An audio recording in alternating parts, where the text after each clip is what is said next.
De l'Évangile selon saint Luc, Jésus dit aux 72 disciples « Je regardais Satan tomber du ciel comme l'éclair.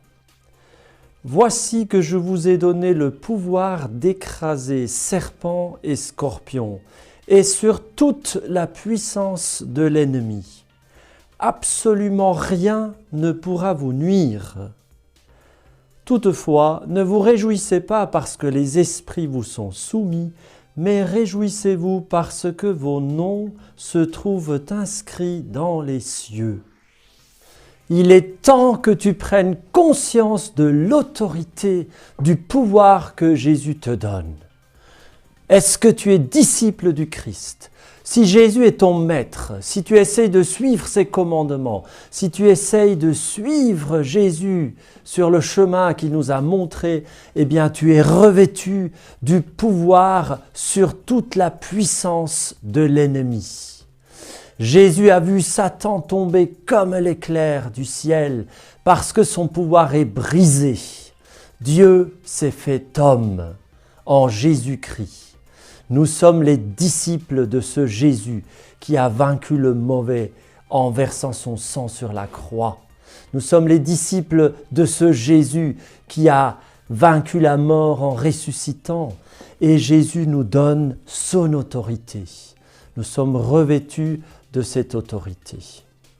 Bien sûr, cette autorité, tu ne vas pas l'exercer toute seule. Les disciples du Christ sont rassemblés en Église, ils sont dirigés par des pasteurs et c'est en Église, avec nos frères et sœurs, que nous exerçons aussi cette autorité. Mais déjà dans ta vie personnelle, tu as autorité sur ces vieux démons pourris qui t'attaquent régulièrement. Prends conscience de ta dignité et de ta force dans l'Esprit Saint. Arrête de te laisser impressionner par l'ennemi. Arrête de te laisser paralyser par les mensonges qu'il insinue dans ton esprit. Revêt-toi de la force du Saint-Esprit. Aligne ta pensée à la pensée du Christ, à la parole de Dieu. Prends ce glaive de la parole de Dieu et chasse le mal de ta vie. Le mal qui commence dans notre cœur par nos complicités, le mal qui nous oppresse de l'extérieur, le mal qui nous influence par des pensées mensongères, par des affirmations qui sont fausses et qui créent des forteresses dans notre esprit.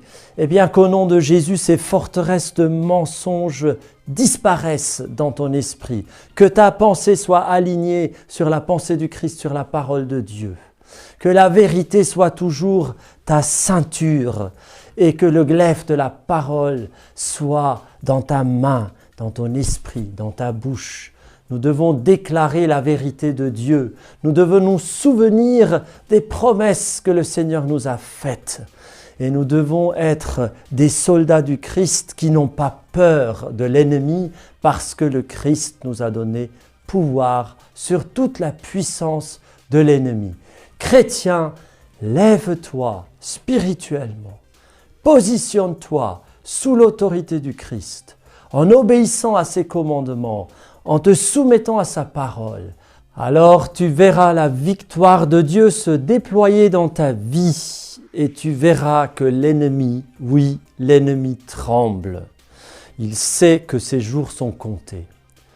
Eh bien, frères et sœurs, tournons-nous vers la Vierge Marie, elle qui, par son obéissance, son humilité, sa docilité à l'Esprit Saint, son amour indéfectible pour son Fils Jésus et sa fidélité jusqu'à la croix, a coopéré à écraser la tête de Satan. Eh bien, adressons-nous à la Vierge Marie pour qu'elle nous aide à être humbles, dociles, obéissants, fidèles, persévérants jusqu'à la croix. Et ainsi, nous aussi, nous écraserons la tête du serpent.